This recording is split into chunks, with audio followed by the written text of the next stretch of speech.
అయితే నేను మిమ్మల్ని కోరేది, ప్రజలు మనకు అధికారం ఇచ్చారు. అధికారం ఇచ్చింది ప్రతీకారాన్ని తీర్చుకోవడానికి కాదు. మళ్ళీ మళ్ళీ చెప్తున్నా, ఎమ్మెల్యేలు అవుతానని మనకు అనిపిస్తుంది. ఇన్ని రోజులు వాడు వేధించాడు, నా కార్యకర్తలు ఆనందంగా ఉంటారు, నేను కూడా వేధిస్తే నా కార్యకర్తలు తృప్తి పడతారనుకుంటారు. కానీ అది మాత్రం చేయొద్దండి. మనకు అధికారం ఇచ్చింది ప్రజలకు సేవ చేయడానికి, తప్పులు చేసిన వాడిని శిక్షించడానికి.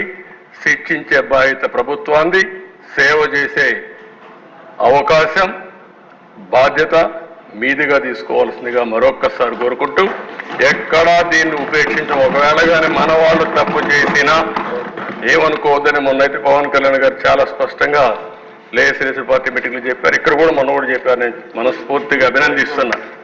ఆన్ రికార్డ్, ఒకవేళ అలాంటి తప్పు జరిగితే నేను చేసినా మొదట నా మీద యాక్షన్ తీసుకోమని చెప్పిన వ్యక్తి పవన్ కళ్యాణ్ గారు.